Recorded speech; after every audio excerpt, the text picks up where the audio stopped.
I've been training for over 15 years and I've made every mistake on this list. I've actually done them. I was the guy switching programs every 4 weeks because I got bored. I was the guy loading up the bar to impress nobody in particular and wondering why my joints hurt, my back was always stiff. I was the guy doing 6 chest exercises on a Monday because chest day was sacred. It's the holy day. And I was young and stupid. I thought that my way was always better. It obviously wasn't. I stayed small and weak for years while convincing myself I was actually training hard. The guys who actually built muscle and got strong, the ones who look like they train, aren't doing anything complicated. They're just not doing the dumb shit that everyone else does, like I was doing, like you've probably done. And that dumb shit is almost always the same 6 things. I've coached enough men over the last 15 years, see the pattern clearly. Most of you aren't undertraining. You're training wrong. You're doing too much of the stuff that doesn't matter and not enough of the stuff that does. You're chasing things like the pump and soreness that feel like progress but aren't really moving the needle. And you're switching things up so often that your body never has time to adapt to anything. Just as it's starting to adapt, you go, I'm bored now, I'll change. So if you fix these 6 things, everything will change. So why do most guys stay stuck? So a guy decides to get in shape, right? He's really motivated, he's pumped up, he's amped. He's been scrolling Instagram, watching training videos, getting fired up, seeing things on YouTube. He walks into the gym or his garage, like me, with a plan that looks something like this. 6 exercises per session, every set to failure, new program every 3 weeks because the old one stopped working. And DOMs after every workout as proof that he trained hard enough. And if he didn't have them, he needed to go again. This lasts about a month, maybe 2. Then life hits. You miss a session. The momentum breaks. Back to square one. You feel a bit stupid. You start the merry-go-round all over again. Now, I train at home these days, in my garage. Rings, pull-up bar, sandbag, barbell, occasionally some dumbbells. 30, 40-minute sessions tops. I'm stronger now than I was when I spent 90 minutes at a commercial gym doing body part splits and all of the other stuff. The constraint is my advantage. When I've stripped everything back and I've only got these limited pieces of equipment, I can't hide behind variety. I have to just execute the basics and execute them well. Now, the fitness industry wants you to believe that training is complicated. It's not. Most of what's sold to you, the 6-day splits, the juiced up steroid abusers telling you what to do, shocking the muscle, bullshit 20-set arm workouts, which are fun, by the way, but not necessarily productive. The simple solutions don't really sell, right? So it's a program that says, do these 6 exercises for 6 months and get stronger at them and don't do anything else. Doesn't really make for a good ad, and people get distracted by shiny object syndrome. However, those things do make for a strong man. So I have a client called Joel. He trains at home with nothing but a pull-up bar, some dumbbells, and a set of rings. I'll put him up on the screen now for you. No gym membership, no fancy equipment. He's got incredible results because his program was not revolutionary, but he stuck with it for months and months and months and actually progressed at the exercises that I gave him. He didn't program hop, he didn't chase DOMs, he just did the work. And as a result, he's 50 pounds down. At the start, he could do 3 pull-ups. Now he can rack out pull-ups with 40 pounds of added weight. And it's just because you just do the basics consistently and you do them well. And as long as you do that, you're going to be fine. So you don't necessarily need a better program. You need to stop doing the things that are actively preventing the program you are on from actually working. So I call these the 6 killers. They are the training mistakes that keep men weak, small, and frustrated. And I made every single one of them before I figured out what actually works. So what are these 6 killers? And how do you fix them? So you'll probably recognize a few of these. You've probably done them yourself. You need to be honest about what you're actually doing versus what you tell yourself you're doing, right? Because there's a difference usually. Cognitive bias is very real with this. Number 1, program hopping. You've never given anything time to work. Like, when was the last time you really committed to something for 6 months to a year and actually allowed it to do what it was meant to do before you got bored or before you found a different video on Instagram or YouTube and decided that must be better because your favorite influencer was promoting it, right? This is the biggest one I see constantly. And honestly, I've been guilty of this a lot too, so I'm not judging by any stretch. You start a program 2 weeks in, you're bored, the novelty's worn off, you see a new video. So you switch. You find the new program. You get fresh motivation for a couple of weeks. Have a little bit of a honeymoon period with it, and you get bored again. Cycle. Before you know it, you've been training for 3 years and you've never run a program longer than 6 weeks. Now, here's the thing. The first 3 to 4 weeks of a training program are the least productive. Why? Because your body is learning the movements. You're learning the rhythm. You're learning routine. The neural adaptation is happening in those 3 to 4 weeks, not necessarily muscle growth. So the real results don't start to happen until age. Right? And what you're doing by just constantly repeating the first couple of weeks is you're just repeating the adaptation phase over and over. You're never giving your body a chance to adapt and actually grow and get stronger and build muscles, and you look better. So you never reach the bit where actual growth happens. And then you wonder why you end up looking the same year after year. So pick a program and run it for 12 weeks minimum, maybe 6 months, maybe a year. Don't fucking stop. Just get stronger at it, right? And then change. You don't really care if you get bored. Boredom isn't a sign that the program stopped working. It's a sign that you want novelty. And your muscles don't give a shit about novelty. They don't fucking care. They respond to progressive overload applied consistently to the same movements over time. And I tell my guys the same thing. Don't change the program if you haven't followed it. You've done it 8 weeks and 3 of those weeks you skipped or half-assed. You haven't followed it. Run it properly first. See if it actually works. Then we'll potentially talk about making some changes, but only once you've given it a proper chance to work.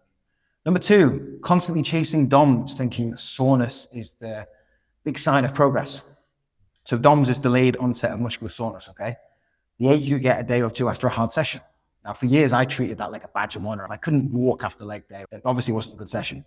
But it's not really true. And DOMS is a sign that you've done something new. So I still get DOMS now. If I do a new exercise or try a different variation of something that I've not done for a long time, then I get DOMS, right? And rep range and tempo, that kind of thing.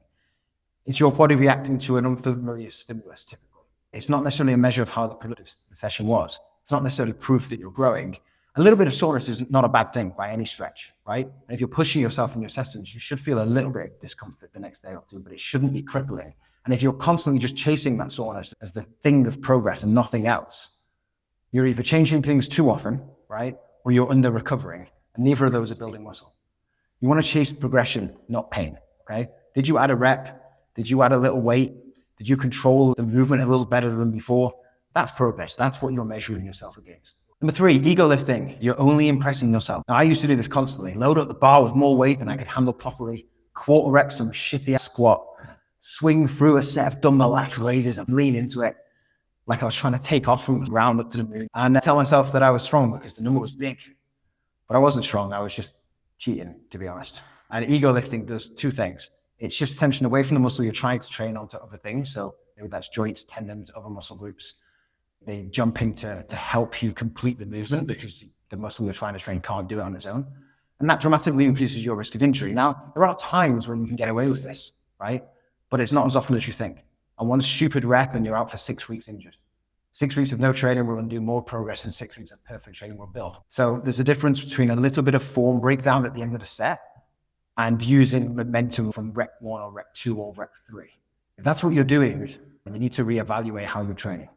Leave your ego at the door, pick a weight you can control through the full range of motion. If you can't lower it slowly, it's too heavy. If you're swinging, it's too heavy. Now, I've got what I call a poverty bench press. It's not very impressive, my bench press is one of my weakest lifts, but I try and control every rep. I progress it slowly, and I'm stronger now than I was when I was loading up plates that I couldn't handle, right? Because I've dialed back in my technique, reduced the weight, and just slowly chipping away at it. That's what you're going to do. Progression isn't necessarily about what's on the bar today. It's about what's on the bar in 6 months. And that is going to change if you put in the right work now. Number 4, ignoring mechanical tension. How you move matters more than what you move. That makes sense? Mechanical tension sounds like bullshit, but it's not. It's one of the number 1 drivers of muscle growth. And it's the thing most guys completely ignore because they're too busy worrying about how many sets, how many reps, how many times should I train, all this other bullshit, right? The quality of every rep matters when you're trying to build muscle. The eccentric, which is the lowering phase, so if you sort of curl here and lower down, right, that's eccentric. That's where most of the muscle building stimulus pretty much happens. So if you're dropping the weight on the way down and not controlling it at all, you're skipping one of the most productive parts of the movement. You're not giving your body a chance to adapt.